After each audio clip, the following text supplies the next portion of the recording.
Hello समस्त को मोर नमस्कार। मो रोसई चैनल के आपण मान को बहुत बहुत स्वागत। आज मैं बनाऊे अरुआ चाउल रे पापड़। सेटा भी बहुत सॉफ्ट बनवा। से पहला गोटे जगार चाउल नहीं कि आम बुतरामा माप हिसाब रे गोटे जगह नेबे। मुई गोटे छोट स्टील नहीं तो से मुई चाउल नहीं तो ताके पहला आम 6 ରୁ 8 घंटा बुतरे देमा। मुई ताके सारा राति बुतरे की रखुचे। जिते भल से बुतरवा सेते भल से एटा ग्राइंडिंग हो पारबा। आउ इताके सखालू मुई ग्राइंडिंग करमी आउ तापरे इताके जतनी करमा। पहला एटा मुई बुतरे देली आउ तापरे सखालू मुई ताके बहुत भल भाबरे ग्राइंडिंग करदेमी। एबेका इताके मुई ग्राइंडिंग कर देली न तार संगे टिके लका सुखा लका के भी ग्राइंडिंग करिकरी दे देजे। आउ माप हिसाब रे जेनथरे चाउल नेइथिली सेथरे एका पानी दउजे। मिनिमम तो 6 ରୁ 8 खुरी पानी मते लागी जिबा। तो आपण जेन थिरे नहीं थिबे चाउल ना सही थिरे ही एका हिसाब करिकरी पानी देबे। सेटा पहला 4-5 खुरी दे थिबे तार परे नेक्स्ट आपण देखी कि तार बेटरटा देबे। तो इथरे मुई ऐड करूचे जीरा जुआणी आउ कला जीरा ऐड करूचे और सुखा लका तो बाटिकी देइथिली। आ आपण चाहिले धनिया पत्र भी इथरे देई पारबे। ई सब जिनिस के देई सारला परे इताके आमे चूल्हा बसई कि हेदेका एतार जतनी करमा। बेसी मोटा जतनी आमको करबार नहीं ना, जस्ट खाली टिके जेनता टिके बहलिया होउथबा लागी कि लठा हेकी जाउथबा सेंता हिसाब रे आमे एताके जतनी करमा। आउ मी एबेका दे देली नून। जेतकी नून लागबार कथा स्वाद हिसाब रे नून देबे। रागटा भी आपनकर हिसाब रे आपन कम बेसी करि पारबे। इताके हमको चलौथबा के पड़बा नाहले तो तली लागी जायसी इटा। आउ हेंती जेते चलाले भी निहाती भाबे तली टिके लागसी।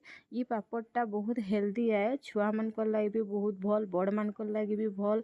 ना बेसी ऑयली आए ना खराब दिहर लगी बहुत भल ई पापड़। आउ बहुत कम टाइम भितरे इटा हो जाउची। आउ दिने रे सुखी भी जीवा पापड़ बहुत बढ़िया है। इताके हमको पानी मझिरे मझिरे टिके टिके दबा के पड़बा नाहले तो भल से जतनीटा कच्चा रही जीवा। आउ मझिरे हाथ तो निहाती भाबे चलौथबा के पड़बा, तली तो लागी ही एका जाइसी। मोटा देखुन हे देखा हे आसलानो पूरा बेटरटा तार पूरा हे गलानो।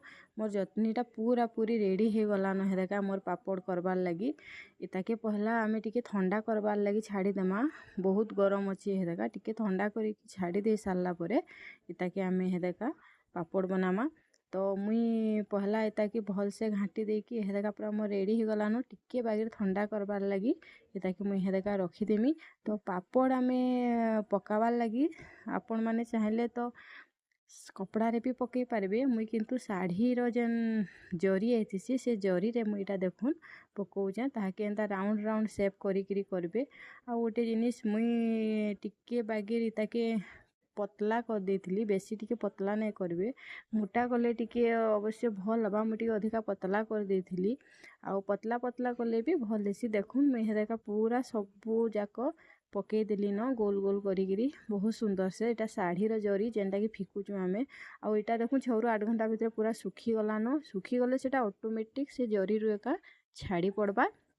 ओइटा आउ छड़ाबा के ही नाई पड़े। देखुन सुखी के सब छाड़ी पड़लानो। मु छानी की देखई दउचे देखुन केते सुंदर होउचे हमर बड़ी हमर पापड़टा। सेटा भी बहुत सॉफ्ट आउ खाइबार लगी भी बहुत ही टेस्ट लागबा आउ हेल्दी भी आए। देहर लगी भी खराब नुहेसी। आपण माने चाहिले एटा निहाती भाबे बनै के ट्राई करूँ। जदि मोर वीडियो आपण मानकु भल लागुथबा तो प्लीज लाइक शेयर और सब्सक्राइब करबा के नाई भूलबे।